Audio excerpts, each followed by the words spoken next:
തൃശ്ശൂരുള്ള food lovers ഈ video ഒന്ന് save ചെയ്ത് വെച്ചോളൂ. തൃശ്ശൂർ തട്ടുകട അന്വേഷിച്ച് നടക്കുകയാണെങ്കിൽ എന്തായാലും ഈ വീഡിയോ നിങ്ങൾക്ക് ഉപകാരപ്പെടും. ഇവിടുത്തെ ഫുഡിന്റെ ടേസ്റ്റ് പോലെ തന്നെയാണ് ഇവിടുത്തെ ആൾക്കാരെ പെരുമാറ്റം. നമ്മൾ ഒരു ഐറ്റം കഴിക്കാൻ വേണ്ടി ഇവിടെ പോയാലും അത് കഴിച്ചിട്ടല്ല നിങ്ങൾ വരിക. ഈ ചേച്ചി നമ്മളെ കൊണ്ട് നിർബന്ധിച്ച് തീറ്റിച്ചുകൊണ്ടിരിക്കും. അത്ര സ്നേഹത്തോടു കൂടി തീറ്റിക്കുമ്പോൾ നമ്മൾ എങ്ങനെ കഴിക്കാണ്ടിരിക്കുക അല്ലേ? ഇവിടെ പോയിട്ടുള്ള ആളുകൾ ഈ ചേച്ചിയുടെ സ്നേഹം എന്തായാലും മനസ്സിലാക്കിയിട്ടുണ്ടാവും. രാജേഷേട്ടന്റെ തട്ടുകടയാണെങ്കിലും ഇവിടുത്തെ ഓൾ ഇൻ ഓൾ എല്ലാ കാര്യങ്ങളും നോക്കുന്ന ഈ ചേച്ചി തന്നെയാണ്. ഇവിടുന്ന് നമ്മൾ കഴിച്ചിട്ടുള്ള ഓരോ ഐറ്റം ഒന്നിനൊന്ന് ബെറ്റർ ആണ്. ഒന്നും മോശം പറയാറില്ല. തൃശ്ശൂര് നിങ്ങൾക്ക് എവിടുന്ന് ഫുഡ് കിട്ടിയിട്ടില്ലെങ്കിലും രാജേഷേട്ടന്റെ ഈ തട്ടുകടയിലേക്ക് വന്നിട്ടുണ്ടെങ്കിൽ ഏത് ലേറ്റ് നൈറ്റിലും നമുക്ക് ഭക്ഷണം കിട്ടൂട്ടാ. ഒപ്പം ഇതുപോലത്തെ ചങ്കുകൾ ഉണ്ടെങ്കിൽ നമുക്ക് ഇത്രയും നല്ല ഭക്ഷണം കഴിക്കുന്ന വേറെ സ്പോട്ട് തൃശ്ശൂർ ഇല്ല എന്ന് തന്നെ നമുക്ക് തീർത്തും പറയാൻ പറ്റും.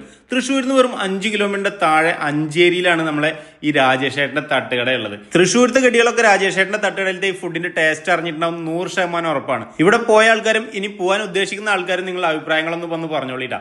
ഇതുപോലത്തെ ഫുഡ് സ്പോട്ടിന് വേണമെങ്കിൽ ജസ്റ്റ് ട്രാവൽ ഫോളോ ചെയ്ത് ഒപ്പം കൂടിക്കും.